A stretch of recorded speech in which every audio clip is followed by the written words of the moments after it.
Motivational story in Hindi. एक बहुत ही भोला भाला सा आलसी लड़का था। वो कोई काम नहीं करना चाहता था, बस खाना खाता, घूमता और सोते रहता था। एक दिन उसे किसी ने बताया कि एक आश्रम है जहाँ पर कुछ नहीं करना पड़ता है और हर दिन 2 समय का खाना और नाश्ता मिलता है, तुम वहाँ जा कर के रहो। उस आलसी लड़के ने सोचा कि ये तो बहुत ही बढ़िया है और वह उस आश्रम में जाकर रहने को सोचा। और फिर वह भोला भाला आलसी लड़का अपना सारा सांसारिक जीवन छोड़कर उस आश्रम में जाकर रहने लगा। आश्रम में गुरुजी रहते थे। वो कुछ समय सबको प्रवचन देते हैं। वह आलसी लड़का सुनता था, बाकी समय आराम करता था और फिर भरपेट खाना खाकर सो जाता था। ऐसे ही उस लड़के का दिन गुजरता गया। एक दिन उस आश्रम में कुछ भी नहीं बना। नाश्ते के समय नाश्ता नहीं मिला। उसने सोचा नाश्ता नहीं मिला, भोजन तो मिलेगा। अब भोजन के समय भी उसे भोजन नहीं मिला। लड़का दौड़ करके गुरुजी के पास गया और उसने पूछा कि आज भोजन क्यों नहीं बना।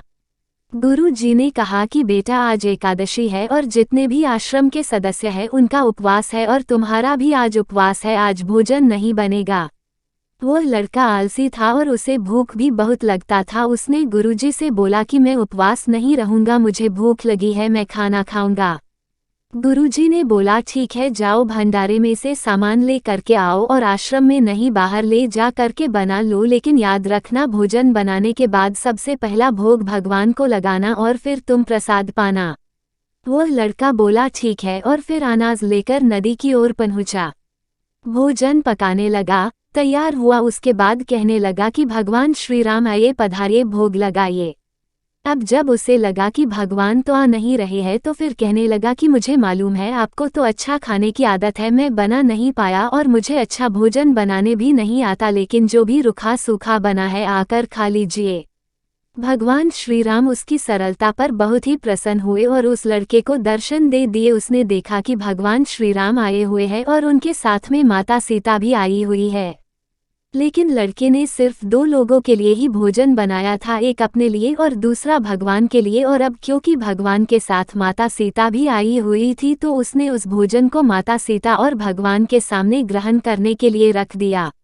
भगवान श्री राम और माता सीता ने भोजन किया और उसके बाद जब वह जाने लगे तो यह भोला सा आलसी सा लड़का बोला कि प्रभु आप आए, दर्शन दिए, बहुत अच्छा लगा।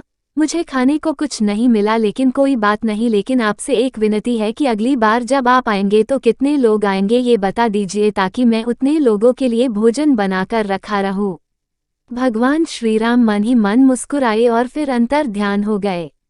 लड़का आश्रम गया, दिन बीतता गया और फिर एकादशी का दिन आया और इस बार उसने 3-4 लोगों के लिए अनाज ले करके खाना बनाने के लिए नदी के किनारे पहुंचा और उसने बड़े प्रसन्नता से भोजन बनाया और इंतजार करने लगा कि प्रभु आइए और भोग लगाइए।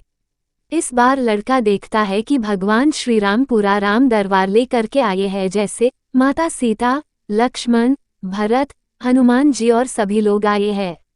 लड़के ने 3-4 लोगों का भोजन बनाया था और इस बार भी भोजन कम पड़ गया। लड़के ने निराश होकर भोजन को प्रभु के आगे रख दिया। उन्होंने भोजन किया और फिर चले गए और इस बार भी लड़का फिर से भूख रह गया।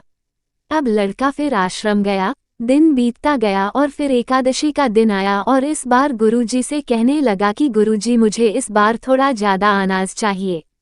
गुरुजी सोचने लगे कि यह इतना सारा अनाज का करता क्या है, कहीं इसे बेचता तो नहीं है। फिर उन्होंने कहा कि ठीक है, भूख से परेशान रहता है। लड़के ने कहा कि नहीं गुरुजी, मैं भूख से परेशान नहीं रहता हूँ, प्रभु के साथ बहुत लोग आते हैं, उनको भी तो भोजन करना पड़ता है।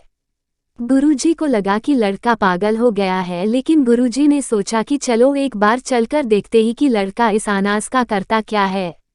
वह भोला सा लड़का अनाज ले करके नदी के किनारे पहुंचा और इस बार भोजन बनाया नहीं। उसने सोचा कि प्रभु हर बार ज्यादा लोगों को ले करके आते हैं, इस बार वह जितने भी आएंगे खुद बना करके भोग लगा लेंगे। और फिर प्रेम से प्रभु को बुलाने लगा। गुरुजी ये सब छुप करके देखते हैं और फिर लड़के के पास आ करके कहते हैं कि तुम ये कर क्या रहे हो। लड़का कहता है कि गुरुजी आपको दिख नहीं रहा है कि भगवान श्री राम पधार चुके हैं, माँ सीता आई हुई है, हनुमान जी आए हैं और भी सभी लोग आए हुए हैं, भोजन बन रहे हैं। गुरुजी ने बोला कि पागल हो गया है, मुझे तो कोई दिख नहीं रहा है।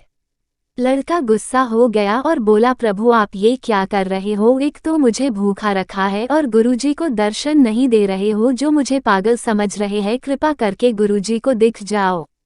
भगवान बोले, नहीं, मैं इन्हें नहीं देख सकता। लड़का बोला, क्यों नहीं देख सकते? मेरे गुरुजी तो बहुत महान है, बहुत बड़े ज्ञानी और ज्ञाता है। भगवान बोले, हाँ ज्ञानी और ज्ञाता होंगे, लेकिन तुम्हारी तरह सरल नहीं है। जो सरलता तुम में है वो तुम्हारे गुरुजी में नहीं है। लड़के ने ये बात गुरुजी से कह दी कि भगवान श्री राम कह रहे हैं कि आप में सरलता नहीं है, आप मेरी तरह सरल नहीं है, इसलिए आपको नहीं देख सकते।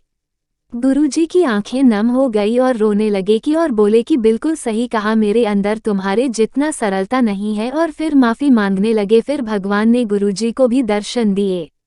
ये कहानी हमें सिखाती है कि जीवन में सरलता सबसे आवश्यक है। जितने सरल बने रहेंगे उतना जीवन में आगे बढ़ते चले जाएंगे। जब आप सरल होते हैं तो आप खुद भी मुस्कुराते हैं और दूसरों को भी मुस्कुराने की वजह देते हैं।